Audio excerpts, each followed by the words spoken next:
নমস্কার, তোমাদের সবাইকে আমাদের চ্যানেলে স্বাগত জানিয়ে আজকের ক্লাসটি শুরু করছি। আজকে তোমাদের সঙ্গে আলোচনা করব পঞ্চম শ্রেণীর সেকেন্ড সেমেস্টার এক্সাম 2024 সালের রায়মার্টিন প্রশ্নবিচিত্রা থেকে বাংলা বিষয়ে মডেল কোশ্চেন নাম্বার যে 4 নম্বর সেটটি আছে, আজকে তারই সমাধান করে দেবো। তার আগে চ্যানেলে নতুন হয়ে থাকলে অবশ্যই চ্যানেলটিকে সাবস্ক্রাইব করে পাশে থাকা বেল আইকন প্রেস করে রাখো। আর ভিডিওটি ভালো লাগলে অবশ্যই লাইক, কমেন্ট ও বন্ধুদের সঙ্গে শেয়ার করতে ভুলো না। চলো এবার আমরা দেখে নিই। প্রথমেই এক দাগে আছে ঠিক উত্তরটি বেছে নিয়ে লেখো।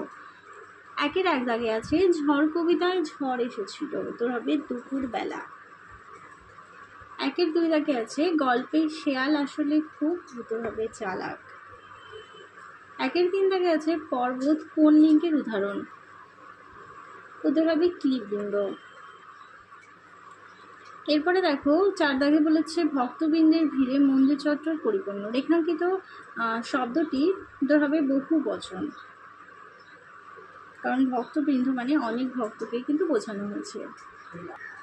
একের পাঁচ দাগে দেখো বলেছে বিকট হুঙ্কারে বাঘ ঝাঁপিয়ে পড়লো তার উপর। বাঘটি ঝাঁপিয়ে পড়েছিল, উত্তর হবে ধনায়ের উপর। পরের প্রশ্ন দেখো, দুই দাগে চলে যাই। দুই এক দাগে আছে আকাশ ঘিরে কিসের জন্য মেঘ জুটেছিল, উত্তর হবে চাঁদের লোভে।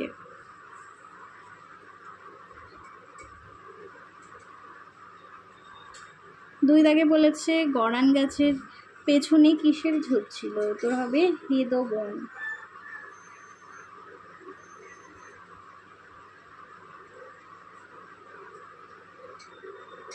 একের তিন দাগে আছে শেষ পর্যন্ত ফুল মনসা কেমন পাতা চাইলো নিজের জন্য, উত্তর হবে কাটা ভরা ছুচলো পাতা চাইলো। আগের মতো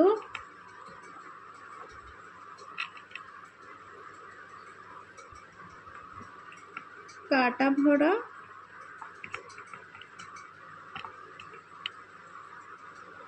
ছুচলো পাতা।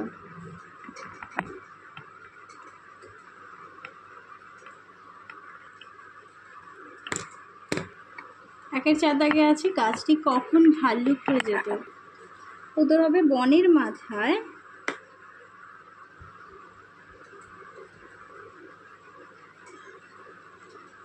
ঝিলিক মেরে চাল উঠলে।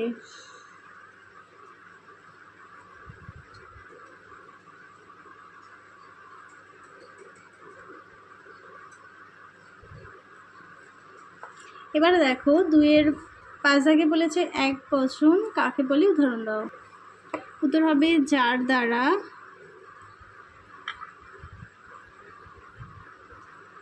এক বা একটি মাত্র সংখ্যাকে বোঝায়।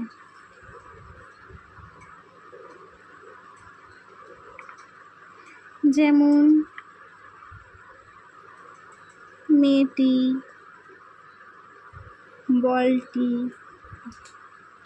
এরপরে চলে যাই লিঙ্গ পরিবর্তন করো। আছে প্রকাশিকা, উত্তর হবে প্রকাশক।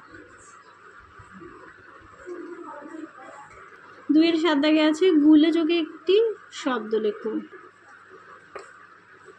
বই যোগ গুলো হবে বইগুলো। তিন দাগে চলে যাই। তিনের এক দাগে আছে ভগবানের প্রাসাদে পৌঁছে ব্যাঙ কি দেখলো, উত্তরটি তোমরা বাংলা সহায়িকার 64 নম্বর পেজে পেয়ে যাবে।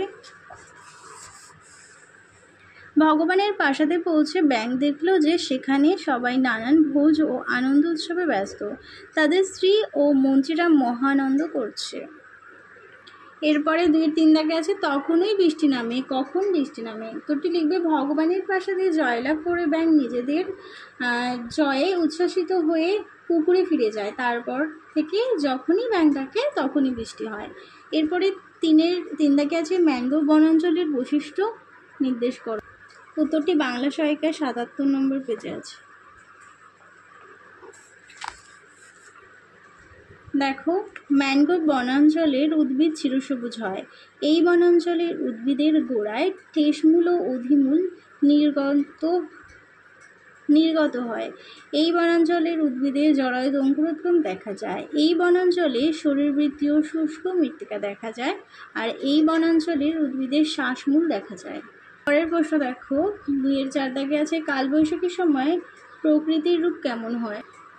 উত্তরটি হবে কালবৈশাখী ঝড় আসলে আকাশ ঘিরে কালো মেঘ জমে প্রচণ্ড জোরে বাতাস বইতে থাকে, চারিদিকে প্রচুর ধুলো উঠতে থাকে এবং চারিদিকটা অন্ধকার হয়ে আসে।